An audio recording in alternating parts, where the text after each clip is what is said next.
conclusions préliminaires et les recommandations subséquentes sont présentées dans la présente déclaration liminaire. Le contexte politique.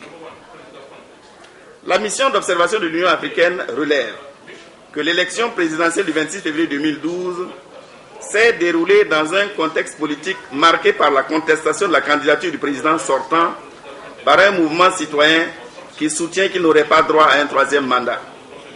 Cette contestation a été marquée par des actes de violence à Dakar et dans certaines grandes villes ayant abouti à des pertes en vie humaines et des atteintes à l'intégrité physique de personnes. La mission relève également que certains milieux politiques avaient appelé au boycott du scrutin. L'enregistrement des candidats.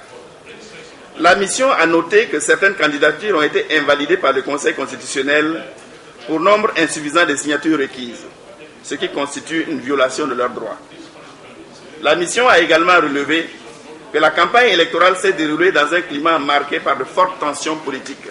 La mission a noté avec satisfaction que le scrutin s'est déroulé dans un climat généralement paisible et qu'aucun incident majeur pouvant avoir un impact significatif sur le vote ou sur l'issue de l'élection n'a été enregistré ni porté à la connaissance de la mission dans les zones où elle s'était déployée.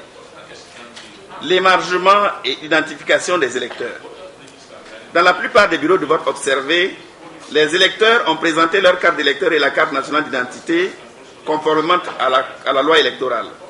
Des cas ont été notés où des électeurs ne disposant pas de leur carte électorale se sont vus interdits de voter.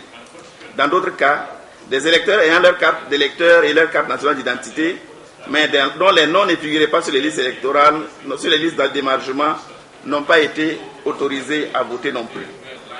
Recommandations.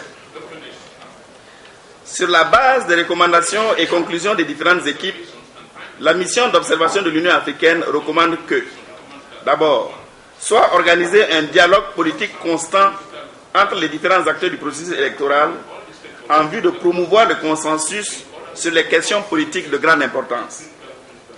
2. Des mesures diligentes doivent être prises dans le processus de la validation des candidatures afin d'en assurer toute objectivité. 3. Des mesures doivent être prises pour s'assurer que les électeurs inscrits puissent entrer en possession de leur carte d'électeur à temps pour éviter d'être privés de leur droit de vote. Enfin, des mesures doivent être prises pour assurer la continuité des opérations électorales tout au cours du processus de vote. La mission